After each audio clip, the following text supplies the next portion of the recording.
මගේ මව් රටින් ඉතාමත්ම ඈත තැනක සිටිනවා. එහෙම නමුත් එක දෙයක් මට හරිම ළඟයි.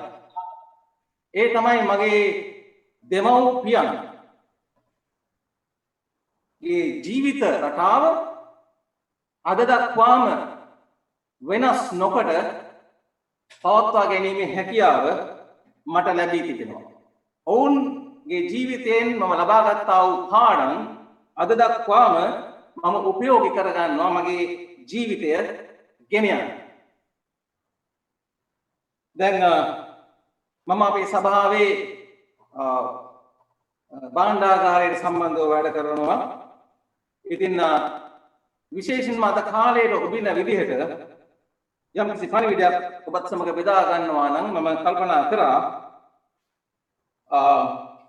අපේ නාස්තිය වළක්වා ගැනීමෙන් අපි කොහොමද අපි දෙවියන් වහන්සේගේ සේවය කරන්න පුළුවන් කියලා කතා කරගන්න. දැන් අපි දන්නවා අපි ගොඩක් දෙනෙකුට බෑ අපේ ආදායම් වැඩි කරන්න. සමහරක් වෙලාවට ඒක ෆික්ස්ඩ් එකක්. එතනින් එහාට අපිට කල්පනා කරන්න බෑ තව කීයක් හරි වැඩි කරගන්නේ කොහොමද කියලා. එහෙම වුණාම අපිට මොකද කරන්න පුළුවන්? අපිට කල්පනා කරන්න පුළුවන් එහෙනම් කොහොමද අපේ වියදම අඩු කරගන්නේ? නැත්නම් නාස්තිය වළක්වා ගන්න. ඉතින් අපි ඒ සම්බන්ධව අපි පොඩ්ඩක් ස්වාමීන් වහන්සේගේ වචනය තුලින් අපි අද බලන්න යන අතරේදී මම ඔබට ආරාධනය කරනවා අපි ස්වල්ප මොහොතකට අපි ස්වාමීන් වහන්සේගේ ආශිර්වාදය ඉල්ලා යාඥා කරමු. කිසිවක් නාස්ති නොවන ලෙස මේක බයිබලයේ තිබෙන පාඩයක එක්තරා කැබැල්ලක් සුදෝ යොහන් තුමාගේ සුභාරංචියේ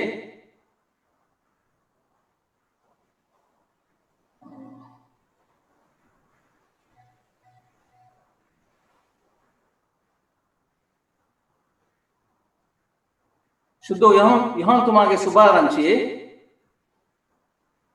6 වෙනි පරිච්ඡේදයේ 12 වෙනි පදය සහ 13 වෙනි පද.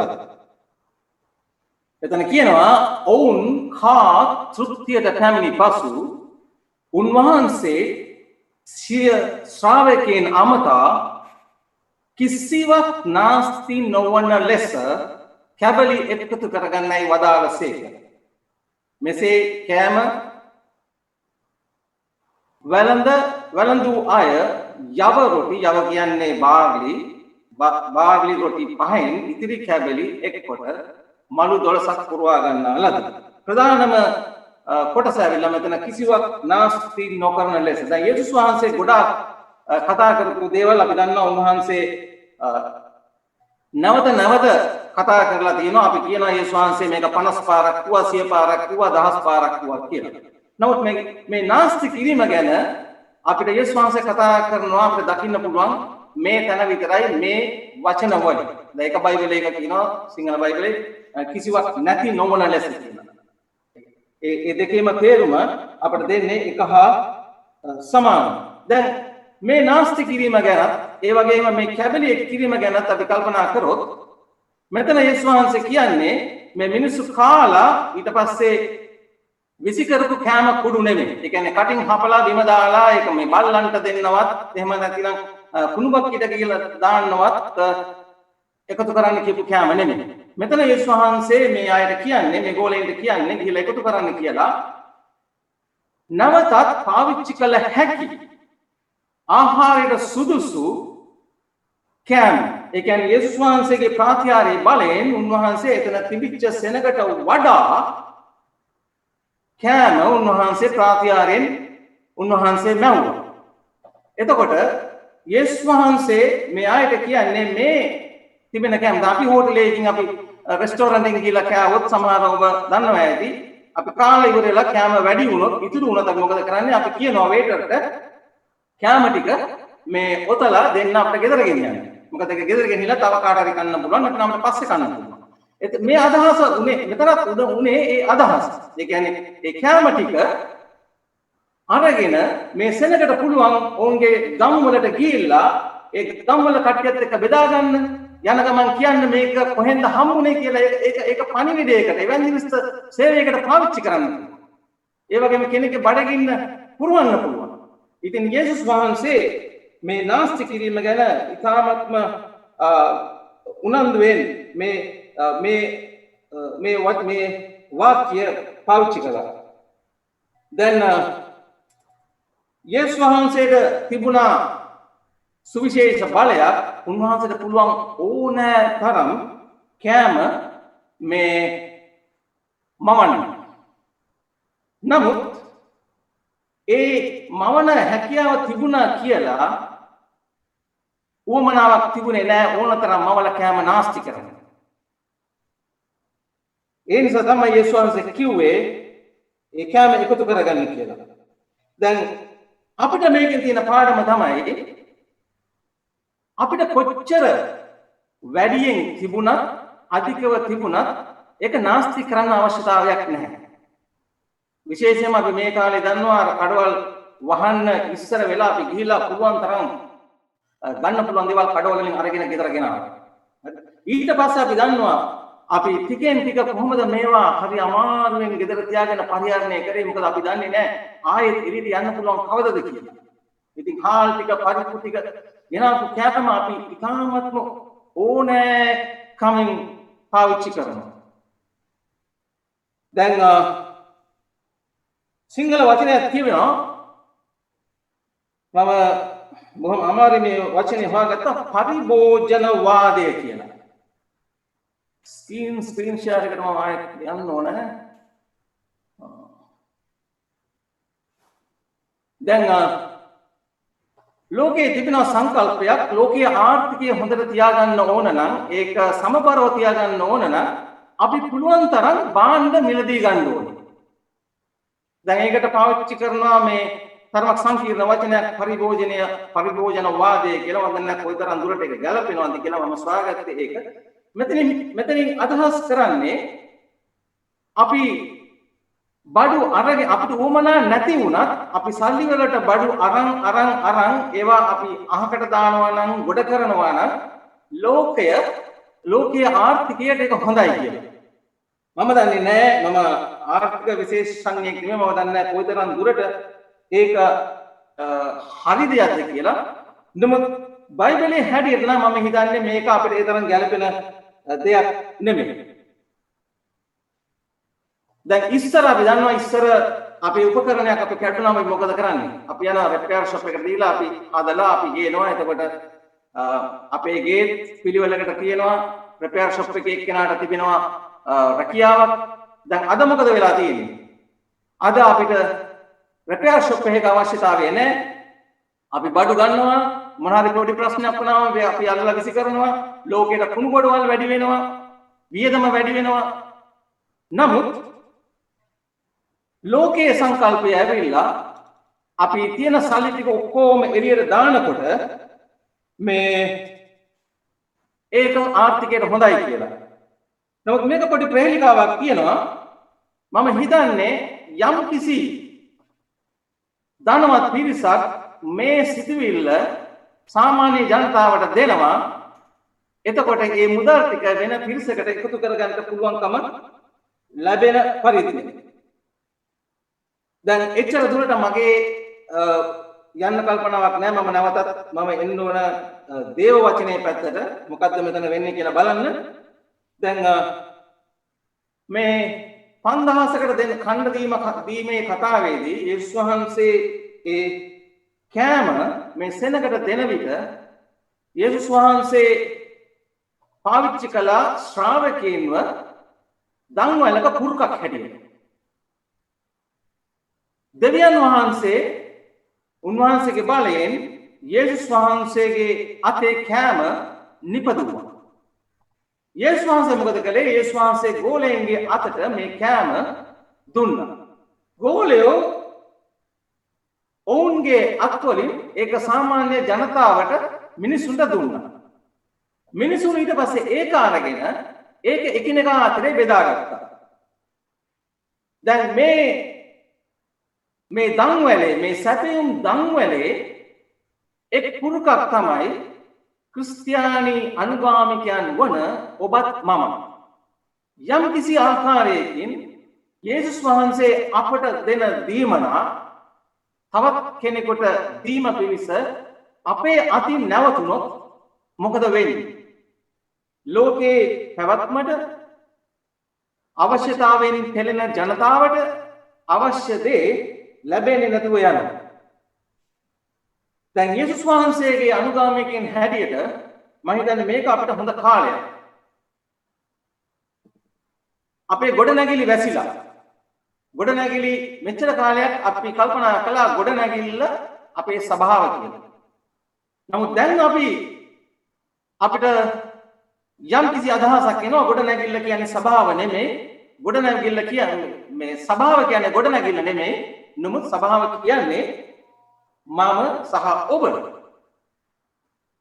යේසුස් වහන්සේගේ ස්වභාව අපි දෘශ්‍යමානව දැක්කට යේසුස් වහන්සේ දකිනවා උන්වහන්සේගේ ස්වභාව අදෘශ්‍යමාන ස්වභාවයක් හැටියට. උන්වහන්සේගේ සෙනඟ සෑම තැනකම සිටිනවා. ඒ අයට උන්වහන්සේ කියන්නේ ස්වභාව කියලා. ඉතින් අපි මේ වගේ එකතු වෙලා ඉන්න වෙලාවේදී අපි කරන්න ඕන දෙයක් තමයි මේ අමාරු කාලයෙන් අපි ගොඩ එන වෙලාවේදී කොහොමද අපේ ස්වභාව ඉදිරි ගමන යන්නේ කියන එක. අපි ආපු විදිහටම යනවාට වඩා පොඩ්ඩක් වෙනස්ව අපි කල්පනා කරන්න ඕන. අපි ගොඩනැගිලි ඇතුළේම ඉඳගෙන අපි අපේම සුඛ වේදනය සොයාගෙන හිටියා නම් මම හිතන්නේ මේ අමාරු කාලයෙන් පස්සේ අපි බලන්න ඕනේ යේසුස් වහන්සේ වාගේ පාරට බහැලා වැඩ කරන්න. මොකද යේසුස් වහන්සේගේ වැඩය හරියාකාරව කෙරෙන්නේ පාරේ වීදියේ. එක ගීතයක් තිබෙනවා මේ මම හිතන්නේ ගීතේ ගායනා කරන්නේ ටීඑම් ජයරත්න වෙන්න ඕන. ඔබට මතක ඇති මේ හුඟා පරණ ගීතයක්. අඳුරු කුටිය තුල දොරගුළු ලාගෙන ගයන ගීතිකා යතින යාතිකා දෙවියන් හට නැසේ. පොළව කොටන තැන පාර තනන තැන ගිනියම් අවුවේ මහා සේවාවේ අවශ්‍යතාවය තිබෙන්නේ අද සමාජයේ. ක්‍රිස්තුස් වහන්සේගේ වහන්සේ දෙන පාඩම තමයි උන්වහන්සේ කෙරෙහි අපට රඳා පැවැත්වීමේ හැකියාව ඒ අවස්ථාවේදී. ඒ සෙනඟ එදා හිටියේ වනාන්තරයක. මිනිසුන් පමණක් 5000 ස්ත්‍රීන් දරුවන් ඔවුන්ගේ නිවස් වලින් සතකුම් ගණනාවක් ඈත. දවස ගෙවිලා රැ වේගෙන එනවා. සමහරක් වෙලාවට අපි අපේ ජීවිත ගමන යන වෙලාවේදී ඊ타ත්ම පට්ටු ස්ථාන වලට අපි ජීවිතේ එනවා. වමට බැලුවත් දකුණට බැලුවත් උපකාරයක් නැහැ. ඉස්සරහින් පාර ඉවරයි. කොහාටද යන්නේ දෙවියනේ? අන්න ඒ වෙලාවට අපි දෙවියන් වහන්සේ මත අපේ රඳා පැවැත්ම අපි පූජා කරන්න ඕන. මොකද දෙවියන් වහන්සේට තිබෙනවා අසීමිත සම්පත් ප්‍රමාණයක්. උන්වහන්සේට තිබෙන්නේ එක කමාන්ඩ් එකක්, එක අණක් දෙන්න විතරයි අපට උවමනා දේ ලබා දෙන්නේ. යේසුස් වහන්සේගේ ගෝලයෙන් මෙන් ඔබගේ අතට ලැබිච්ච දේ, මගේ අතට ලැබිච්ච දේ අපි ආත්මාර්ථකාමීව තබා ගන්න නැතුව, අපි නාස්ති කරන්නේ නැතුව, අපි තවත් කෙනෙකුට එය ලබා දෙන්න ඕන. ඒකයි එතන තිබෙන ශාස්ත්‍රය. දෙවියන් වහන්සේගෙන් අපගේ සප්ලයි ලයින් එකට ප්‍රශ්නයක් වෙලා තිබෙනවා නම් ඒ කියන්නේ කොතනදී හරි පොඩි ඒ දංගලේ පුරුකක් කැඩිලා තිබෙනවා. කවුරු හරි වගකීමක් පැහැර හැරලා තිබෙනවා. ඒ නිසා තමයි මේ ප්‍රශ්නේ ඇති වෙලා තිබෙන්නේ. ලෝකයේ දුප්පත්කම බඩගින්නෙන් සෙනඟ මැරෙන්නේ. ඒ වගේ ප්‍රශ්නයක් නිසා. එක දෙයක් මතක තබා ගන්න ඕනේ මිත්‍රවරුනි. යේසුස් වහන්සේ තවමත් මහා සාගරයේ අයිතිකාරයෙක්. ඒ ඉන්න මාළු ඔක්කොගේම අයිතිකාරය. යේසුස් වහන්සේ තවමත් ඒ බාර්ලි වතුයායේ අයිතිකාරය. උන්වහන්සේට තවමත් අපිට උවමනා ප්‍රමාණයට පාන් සපයන්න උන්වහන්සේට හැකියාව තිබෙනවා. නමුත් නාස්ති කරන්න එපා. ඇයි අද ප්‍රාතිහාර්යයක් නැත්තේ? ඇයි අද දෙවියන් වහන්සේට බැරි දුප්පත් කමින් බඩගින්නෙන් මෙරි යන අයට රොටි හදලා දෙන්නේ? දැන් එදා සෙනග 5000ක් හිටියා. යේසුස් වහන්සේ කන්න දුන්නා. රොටි කූඩ 12ක් ඉතුරු වුණා. දැන් අද මේ ලෝකේ ඉන්න ජනතාවට මේ ලෝකේ තිබෙන කෑම වැඩි. මේ ලෝකේ ඉන්න අයට වඩා එකමාරක් කෑම මේ ලෝකේ තියෙනවා. ඉතින් යේසුස් වහන්සේ මවන්න ඕනේ නැහැ. කෑම තියෙනවා. නමුත් යම් කිසි ප්‍රශ්නයක් ඇති වෙලා තිබෙනවා මේ කෑම බෙදී යාමට. මේක අපි පුංචි ප්‍රමාණයකට කඩනවා නම් එක ගෙදරක 3 දෙනෙක් ඉන්නවා නම්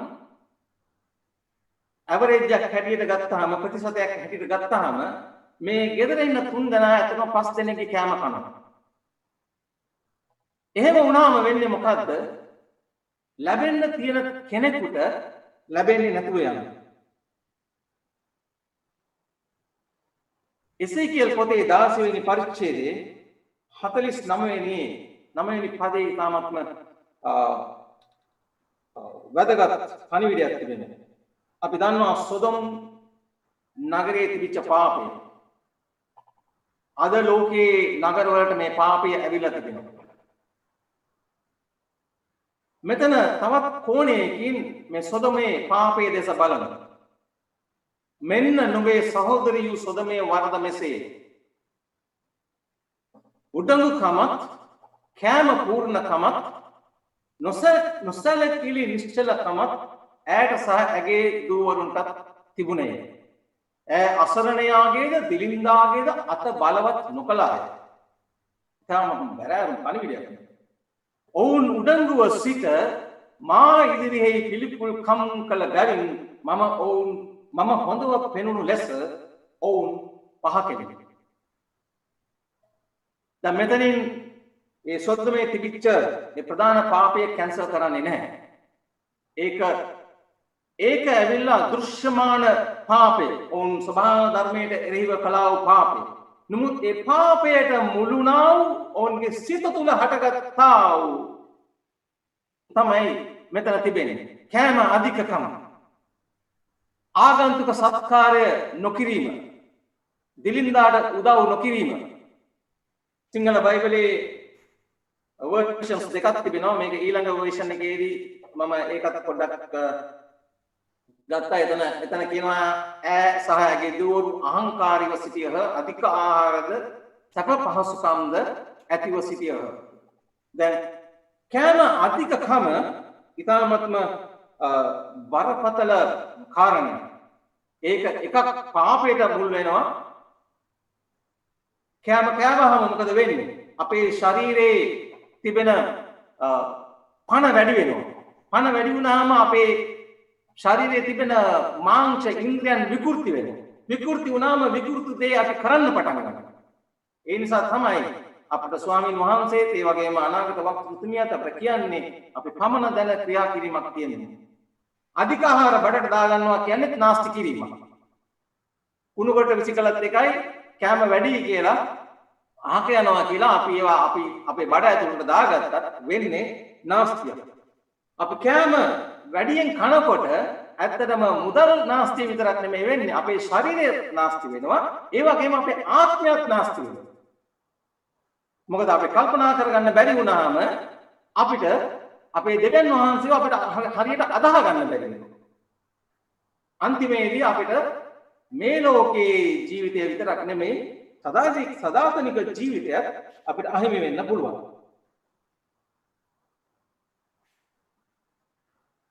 කවුරුත් අහලා තියෙනවද? සුප් කෝපයකින් සුප් බෝලයකින් මොනවද වෙලට ගන්න පුළුවන් අපිට? මම ළඟ තියෙනවා නම් සුප් කෝපයක්. ඒක මම කාට හරි ගෙනිච්චොත් මට මොනවද ලැබෙන්නේ?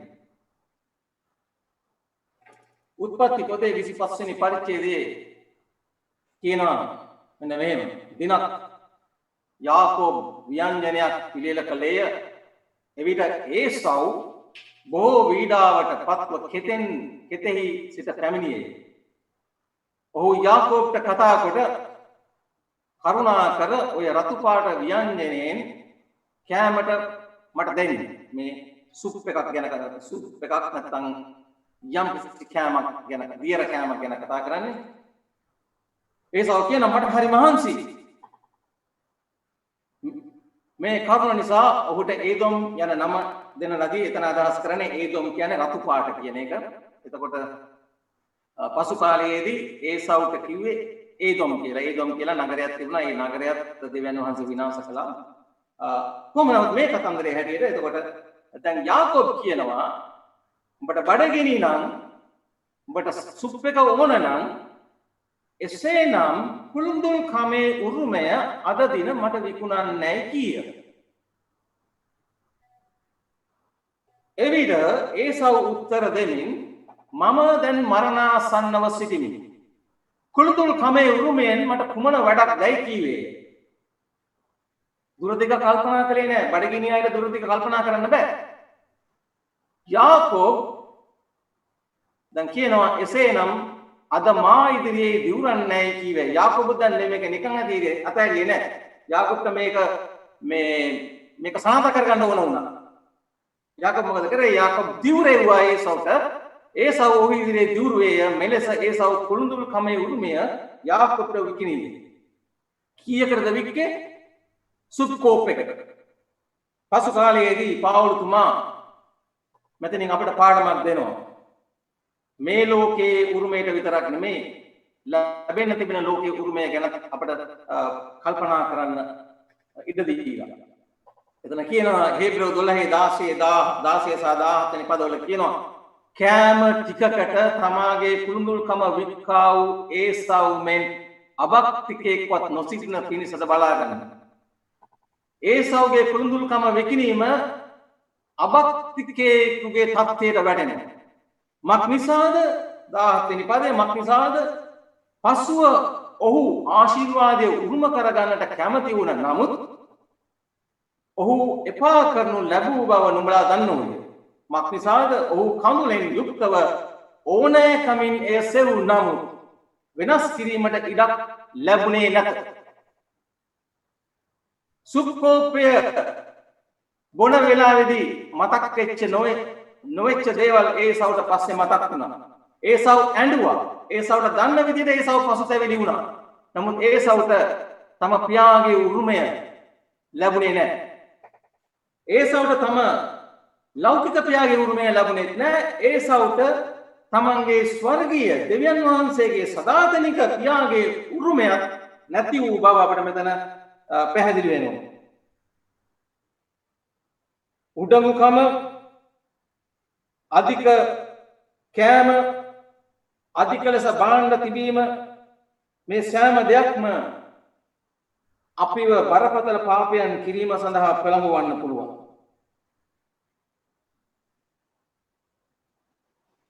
මීකා පොතේ 6 වෙනි පරිච්ඡේදයේ 8 වෙනි පදයේ කියනවා එම්බා මිනිස්යය යහපත් දේ කුමක්දයි සමිනානන් ඔබට පෙන්වා දී ඇත. එතුමානන් ඔබෙන් ඉල්ලන්නේ කුමක්ද? යුක්තිය ඉටු කිරීමත්, දයාපෙම දැක්වීමත්, යටහත් ලෙස ඔබේ සමිඳුන් සමග හැසිරීමත් පමණි. කාරණා තුනක්. යුක්තිය, දයා ප්‍රේමය, දෙවියන් වහන්සේ සමග යටහත්ව හැසිරීම. නමුත් කනගාටුවට කාරණය අද අපි ජීවත් වෙනවා යුක්තිය නැති ලෝකයක. අපි කල්පනා කරනවා දුප්පත් මිනිසෙක් හිටියාම මේ මිනිස්යාව මගහරින්න මොනවද මට හොයන්න පුළුවන් හේතු? ආය කුඩුකාරයෙක්ගේ පුතෙක්. ඒ අය සල්ලි නාස්ති කළා, දෙමව්පියෝ සල්ලි නාස්ති කළා. විවිධාකාර දේ කරන්න කියන්න පුළුවන්. නමුත් දෙවියන් වහන්සේ අපිට කියන්නේ කෙනෙක්ගේ පසුබිම බලන්න නෙමෙයි. මිනිස්සෙක් දුප්පත් නම් ඒ මනුෂ්‍යයාගේ වතකොත හොයන්නේ නැතුව ඒ මනුෂ්‍යයාගේ කුසගින්න නැති කිරීම අපේ යුතුයකම. යුක්තිය නැතිකමෙන් අද ලෝකේ මේක ඇත්තම ටිකක් පරණ පින්තූරයක් වෙන්න ඕන මම හිතන්නේ අද මේ වාගේ පුලි රට තිබෙනවා කියලා ලෝකේ. අද අපිට තිබෙනවා Uber මේක දැන් අවුරුදු 30කට ඉස්සෙල්ලා තිබිච්ච Uber එක වෙන්න පුළුවන්. කොහොම නමුත් මේ වගේ දේවල් ලෝකයට ආවේ ඇයි? යුක්තිය ඊට කරන්න මිනිස්සු කැමති වුණේ නැහැ ආත්මාර්ථකාමීකම් නිසා. මේක 6 වෙනි පරිච්ඡේදයේ 8 වෙනි පදේ තිබිච්ච ඒ කාරණා තුන බැලුවාම යටහත් හැසිරීම, දයා, ප්‍රේමය, යුක්තිය. දැන් මේ යටහත් හැසිරීම දෙවියන් වහන්සේ සමග අපි ඔක්කොම කරන්න පුළුවන් හරි ලේසියි. මොකද ඒකට සල්ලි යන්නේ නැහැ. අපි යාඥා කරලා බයිබලය කියවලා ඊ타ත්ම යටහත් ජීවිතයක් අපේ දෙවියන් සමග ගත කරන්න පුළුවන්. ඒක උඩිනුත් පුළුවන් යටිනුත් පුළුවන්. ඒ කියන්නේ පෙන්නගෙන කරන්න පුළුවන්. මේ කරන්නම් වාලේ එහෙම නැත්නම් සැබවින්ම යටහත් පහත්ව ඉන්නත් පුළුවන්. කොහොම නමුත් ඒක කරන්න පුළුවන්. දයා ප්‍රේමය ඊළඟ එක. ඒකට ටිකක් සල්ලි යනවා. මොකද ඒකට අපි යම් කිසි පරිත්‍යාගයක් කරන්න ඕනේ. නමුත් ඒකත් අපිට කරගන්න පුළුවන්. දැන් මේ යුක්තිය තමයි තියෙන ලොකුම ප්‍රශ්නේ. මොකද මේ යුක්තිය ඉෂ්ට කරන්න තනි කෙනෙකුට බෑ. ඒ නිසා තමයි යේසුස් වහන්සේ බයිබලයේ සඳහන් කරන්නේ දුක්පත් මිනිහා යේසුස් වහන්සේ එනකම් මේ ලෝකේ ඉන්න යනවා කියන එක. මොකද මේ යුක්තිය හරි ගස්සන්න නම් රටවල් වල නායකයෝ, පාලකයෝ, විවිධාකාර සංවිධාන සභාවල් ඒවා තුලින් යම් කිසි පොලිසිස් නැතිනම් නීති මාර්ග ලෝකයට එන්න ඕන. හරියට ඊශ්‍රායල් සෙනගට දෙවියන් වහන්සේ නීති දීලා තිබුණා වගේ. නමුත් ඊශ්‍රායල් සෙනගට උනත් ඒක කරගන්න බැරි වුණා. ඒ නිසා තමයි අවුරුදු 50කට පස්සේ යේසුස් වහන්සේ කිව්වේ වහලුම නිදහස් කරන්න ණයට මේ බද්දට ගත්ත ඉඩම් ටික ආපහු දෙන්න. මොකද යේසුස් වහන්සේලා ඕන වුණා ආපහු සමාජයේ බිඳුවට ගෙනල්ලා ඒ ජීවිතය අලුතින් ආයෙ පටන් ගන්න. දැන් මේ යුක්තිය හරියට තිබුණා නම් අද මේ ලෝකේ දුප්පත්කම නැහැ. නමුත් පෞකාරකම නිසා මේ යුක්තිය සමදාම අයුක්තිය හා මිශ්‍රව තිබෙන්න යනවා. ඒ නිසා අපිට සෑම වෙලාවකදීම අපේ මේ පුද්ගලික මේ දයා ප්‍රේමය ලෝකයට දැක්වීම ඉතාමත්ම අවශ්‍යයි. සමහරක් වෙලාවට ඒකෙන් අපිට ලොකු දෙයක් කරන්න බෑ. අපිට කරන්න පුළුවන්කම ලැබෙන්නේ එක මිනිහෙක්ගේ බඩගින්න සංසිඳවන්න විතරයි. දැන් අපි දන්නවා මේ කොරෝනා කාලයේදී විවිධාකාර වෙබ්සයිට් වලින් පෙන්නනවා සෙනග කී දෙනෙක් මැරෙනවද කියලා. මම ළඟදී ඒකේ ගණන් බැලීමත් අතහැරියම මම හිතන්නේ මම දැන් ලක්ෂ 3කට වැඩි ගණනක් මැරෙන්නේ නැති. නමුත් මතක තියාගන්න මේ ලෝකේ බඩගින්න නිසා මැරෙන සෙනග තවමත් ඉහළ තැනක තිබෙනවා. සෑම තත්පර 10කටම එක්කෙනෙක් බඩගින්නේ මැරෙනවා. ඒ කියන්නේ ඒකතුව ගත්තා නම් මේ මාස 5ට කොරෝනා එකේ ලක්ෂ 300ට උඩින් තව මිලියන ගාණක් උඩින් බඩගින්නේ මැරිච්ච අය තවමත් තිබෙනවා. නමුත් ඒ කාගේවත් ඇස් ඇරෙනවද? ඒ අයගේ බඩගින්නට කැම ටිකක් දීලා ඒ මැරෙන කට්ටිය නවත්තන්න. යුක්තිය ඉෂ්ට කරන්න හරි අමාරුයි. මොකද ධනවන්ත අයගේ හැඟීම ඇවිල්ලා කෙනෙකුට ධනවත්ව පොහොසත්ව ඉන්න ඕන නම් ඒ පොහොසත්කම මේන්ටේන් කරන්න නඩත්තු කරගන්න දුප්පත් අය 500ක් ඉන්න ඕන. දුප්පත් අය 500ක් හිටියොත් තමයි ලක්ෂපතියෙකුට කෝටිපතියෙකුට ඒ තැන තියාගෙන ඉන්න පුළුවන්. ඉතින් ඒ නිසා දුප්පත්කම විසඳීමට යුක්තිය ඉෂ්ට කිරීමට බොහෝ අය කැමති වෙන්නේ නැහැ. මොකද අර සංකල්පය නිසා. දුප්පත් අය 500ක් ඉන්නම ඕනේ මගේ ධනවත්කම තියාගන්න. දෙවියන් වහන්සේගේ රාජ්‍යයේ ක්‍රමයට පටහැනි නීති මාලාවක් අද මේ ලෝකයේ තිබෙනවා. වෙනස් කරන්න හරි අමාරුයි මිත්‍රවරුනි. නමුත් දයා ප්‍රේමය අපට හරි අවශ්‍යයි අද කාලේ. ඒ නිසා තමයි මම පටන් ගත්තේ නාස්තිය වැළැක්වීමේ ඒ හේතුවෙන්. මොකද මේ දේ අපිට කරන්න නම් අපි අපේ අතේ තිබෙන පොඩි මුදල අපි ඉතුරු කරගෙන අනවශ්‍ය වියදම් අපි අඩු කරගෙන උවමනා දෙයට, උවමනා තැනට, උවමනා කෙනාට ඒක අපි ලබා දීමට අපි කටයුතු කරන්න ඕනේ. එහෙම නැතිනම් අර ධම්මලේ පුරුක කැඩෙනවා. දෙවියන් වහන්සේ ස්වර්ගයෙන් දීපු ඒ ආශිර්වාද තව කෙනෙකුට නැති වෙනවා. එතකොට අන්තිම කාලේදී අපි ඉගෙන ගණන් දෙන්න යනවා දෙවියන් වහන්සේ. මේ ලෝකේ අපිට තිබෙනවා ගොඩාක් වස්තු. ලෝකයට උවමනා ප්‍රමාණයට වඩා වැඩියෙන් තිබෙනවා.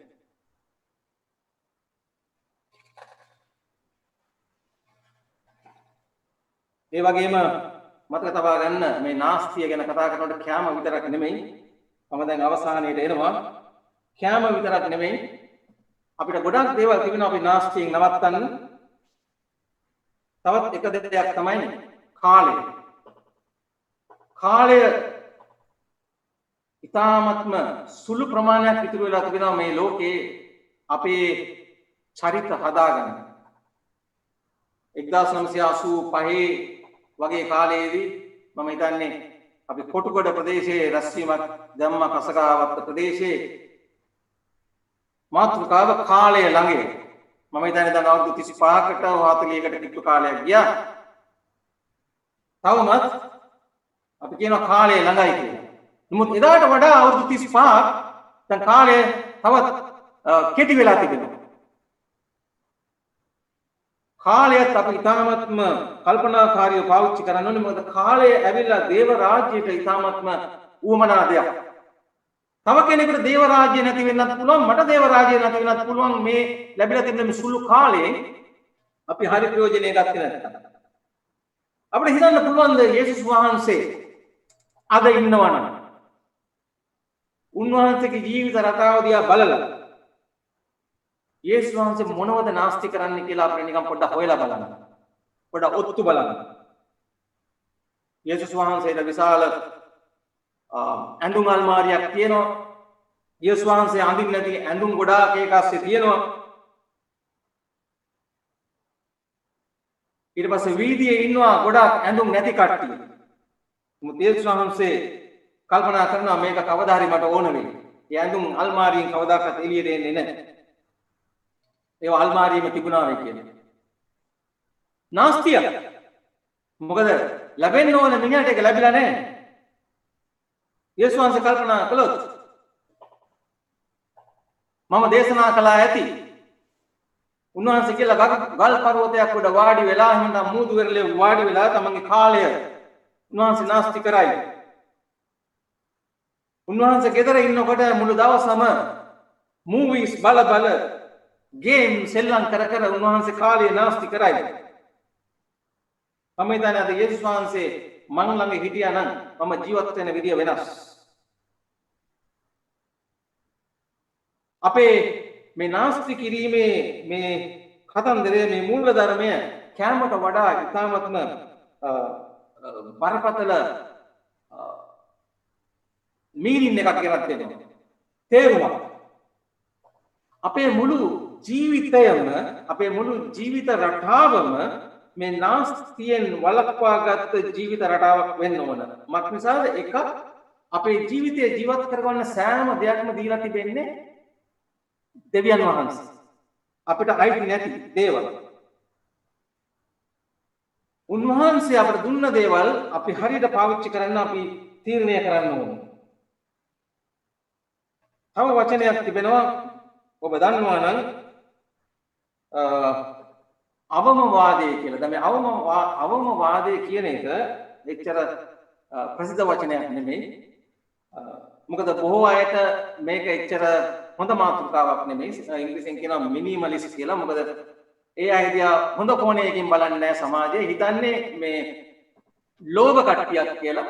අර කුණු කමට ජීවත් වෙනවා කියන්නේ හැමදේම මේ අඩු කරගෙන එකම ඇඳුම අඳින්න නැතුව කාලයක් ඇඳගෙන ඒ වගේ. නමුත් දැන් ඒ වගේ අවමවාදයක් ගැන නෙමෙයි මම කතා කරන්නේ මෙතන. අවම වීම, අවමයෙන් ජීවත් වීම ලෝභකමට කරන්න හොඳ නැහැ.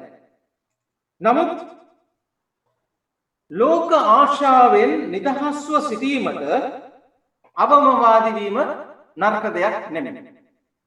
මොකද ලෝකයේ තිබෙන ගොඩක් දේවල් අපිට ඇත්තටම අවශ්‍ය නැහැ.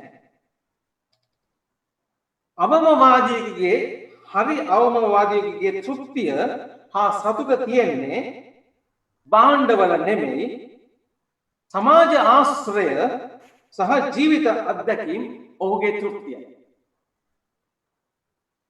අද මම හදන්නේ කාර්. කොහොම නමුත් මට දොරවල් හතරක් තියෙන ඕනම කාර් එකක් රුපියල් කෝටියක් වුණත් එකයි, කාර් එකක් රුපියල් ලක්ෂයක් වුණත් එකයි. කාර් එකේ දොරවල් හතරක් තියෙනවා නම් ඒක මට කාර් එකක්. මට අතේ වෙලාව බලන්න ඔරලෝසුවක් තියෙනවා නම් ඒක රුපියල් 300 වුණත්, ඒක රුපියල් 30000 වුණත්, ඒකෙන් මට වැඩට යන්න වෙලාව පෙන්නනවා නම් ඒක මට ඔරලෝසුවක්. අපි ගොඩාක් ඥානවන්ත වෙන්න ඕනේ දෙවියන් වහන්සේගේ දරුවන් හැටියට.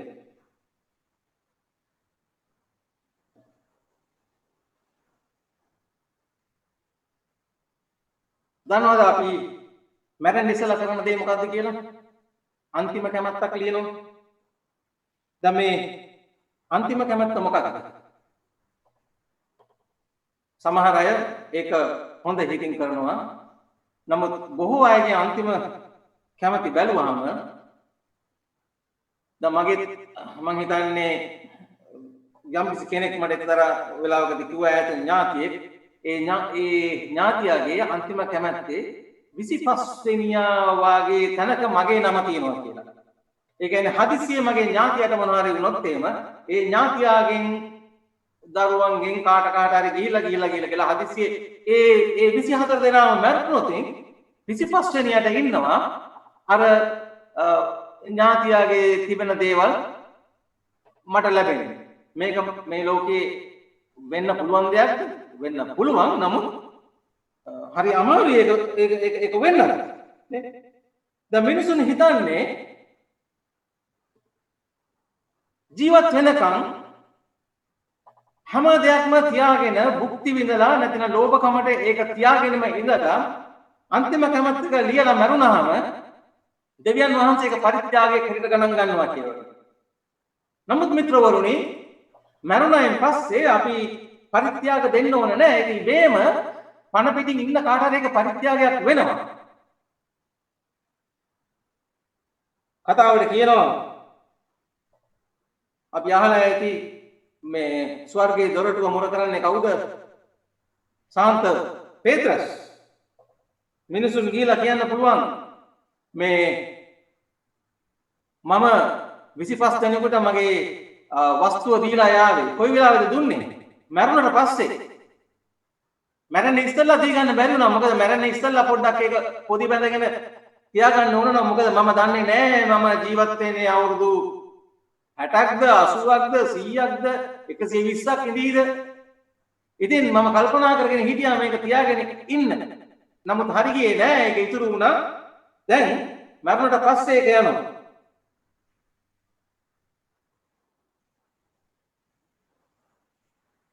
දෙවියන් වහන්සේගේ දරුවෝ අද බඩගින්නේ මැරෙනකොට දුක් විඳිනකොට මම වස්තුව පොඩි බැඳගෙන සිටින එක දෙවියන් වහන්සේ බලාගෙන ඉන්න කැමති නැහැ. ඔයාලා දන්නවද? දැන් මම මේ ඇඳගෙන ඉන්න සූට් එකක් දැන් මම මැරුණට පස්සේ පෙට්ටියේදී මට සූට් එකක් තියෙන්න යනවා. සමහරට ඒක මේ වගේ වෙන්න පුළුවන්, මම ඇඳගෙන එක වගේ වෙන්න පුළුවන්. නැතිනම් ඊට වඩා හොඳ පෙනුමක් කියන එකක් වෙන්න පුළුවන්. මොකද මරණයට පස්සේ අපි කැමති ටිකක් දේහය අලංකාර කරන්න. උඩින් සූට් එක කොච්චර හොඳට තිබුණත් මං දැන් ඇඳන් ඉන්න එකේ මං පෙට්ටිය ඇතුලේ ඉන්නකොට තියෙන සූට් එකේ වෙනසක් තියෙන්න යනවා අභ්‍යන්තරේ. ටේලර් කෙනෙක්ගෙන් අහුවා නම් මේ මලමිනි වලට ඇඳුම් මහන කෙනෙක්ගෙන් ඒක කියයි මලමිනි වලට ඇඳුම මහනකොට ඒ සූට් එකට සාක්කු දාන්නේ. මොකද සාක්කු දාලා වැඩක් නැහැ නේ. මොකද ගෙනියන්න බෑ. මේ අදහස අපි ඔළුවට ගන්නෙ නැහැ. මොකද අපි ඉන්නේ හරියට අද පිපිලා හෙට පර වෙන මල් වගේ. බයිබලයේ කියනවා අපි කණකොළ වගේ කියලා. මම කතා කරන්නේ නැහැ අඥාන විදියට අපි අපේ අධ්‍යාපනයට අපේ ව්‍යාපාරයට අපි මුදල් ආයෝජනය කරන්න හොඳ නැහැ කියන එක නෙමෙයි. නමුත් අපිට හැකියාව ලැබෙන සෑම විටම අපි දෙවියන් වහන්සේගේ දරුවන් හැටියට අපේ බෙදා හදා ගැනීම අපි ලෝභකමින් තොරව අපි කරන්න ඕනේ. අපේ ජීවිතය අපි නාස්තිය නවත්තන්න ඕනේ. අපි අපගේ වෙලාවෙන් අපි බුද්ධිමත් වෙන්න ඕනේ. අපේ ධනෙන්, අපේ ශරීරයෙන්, අපේ මනසින්. මොකද දෙවියන් වහන්සේගේ මනසේ නාස්තියට ඉඩක් නැහැ. මම ස්තුතිවන්ත වෙනවා මගේ දෙමව්පියන්ට යම්කිසි ආකාරයකින් මට යම්කිසි ආලෝකයක් ලබා දීම ගැන නාස්තියෙන් තොර ජීවිතයක් ගත කරන්න. නමුත් ඒ නිසාම මම සම්පූර්ණ පුද්ගලයෙක් නෙමෙයි. මට තාමත් දෙවියන් වහන්සේගේ උදව්ව අවශ්‍යයි. ඔබත් ඔබගේ දරුවන්ට උගන්වන්න නාස්තියෙන් තොරව ජීවත් වෙන්න. මතක තියාගන්න දෙවියන් වහන්සේට අපිව විනිශ්චය කරන්න ගොඩක් දේවල් අවශ්‍ය නැහැ. අපි දන්නවා අපි විභාගයට ගියාම සමහර විභාගවල ප්‍රශ්න 300ක් තිබෙනවා. සමහර ඒවා ප්‍රශ්න 100ක් 20ක් සමහර විභාගවල ප්‍රශ්න 5යි තියෙන්නේ. දෙවියන් වහන්සේට අපගේ හදවත විභාග කරන්න විනිශ්චය කරන්න උන්වහන්සේට ලොකු දේවල් ඕනේ නැහැ. බයිබලයෙන්ම ගන්න පාඩම. යේසුස් වහන්සේට අපිව විනිශ්චය කරන්න පුළුවන් අපට උන්වහන්සේ දීපු පාන් ගෙඩියෙන් සහ සුප්කෝපයෙන් උන්වහන්සේට අපගේ සදාතන ජීවනයේ විනිශ්චය කරගන්න පුළුවන්. අපි යන්නේ කොහටද කියන එක උන්වහන්සේට තීරණය කරන්න පුළුවන්.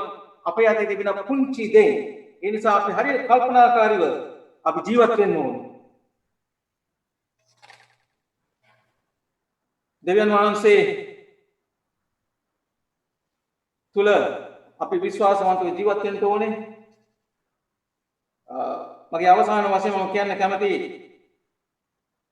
අපි ජනතාවක් හිට ජීවත් වෙනකොට අපි ජීවිත ගත කරන්න හොඳ නැහැ. මොකද අපි නැති මිනිස්සු නම් අපි නැති මිනිස්සු විදිහට ජීවත් වෙන්න ඕනේ. නැති අය තියනවා වගේ පෙන්නගෙන ලෝකයා ඉදිරියේ දර්ශන දැමීම ආඩම්බරකම. ඒ වගේම තියන අය නෑ කිය හැම පැත්තෙන්ම ගොඩ ගසනකොට ඒක බොරුකාරකම. නෑ කිය එකතු කරනකොට බොරුකාරකම, තියෙනවා කිය නැතුව ඉන්නකොට ඒක ආඩම්බරකම. මට ලැජ්ජ වෙන්න ඕන උනේ නැහැ. මට නැතුව ඉන්නකොට මම ඒ කාලේ මම ඔය ලංකාවේ ඉන්න කාලේ මම පොඩි කාලේ එක්තරා අමාරු කාලයක් තිබුණා. මම පල්ලියට යනකොට මම පල්ලියට ගියේ දේශනාව අහන්න නෙමෙයි. මම පල්ලියේ ගිහිල්ලා මම ඔය ලොකු මිනිස්සු ඉන්න තැන්වලින් මම ටිකක් පේන්න ඇවිදිනවා. ඒ කියන්නේ කවුද මාව කැමරට අඬ ගහන්නේ කියලා බලන්න. මොකද කැම වලට පොඩි ප්‍රශ්නයක් තිබුණා. සමහරක් වෙලාවට වැඩ පිරුණේම නැහැ. ඉතින් මම ඇවිද්දා මිනිස්සු අතරින් කැමරට කවුරු අඬ ගැහුවොත් එදාට තමයි මට දිනුම තියෙන්නේ. සමහරක් වෙලාවට අපි දෙවියන් වහන්සේ ඉදිරියේ අපේ තත්ත්වයට එක්ක අපි යටහත් පහත් වෙන්න ඕන.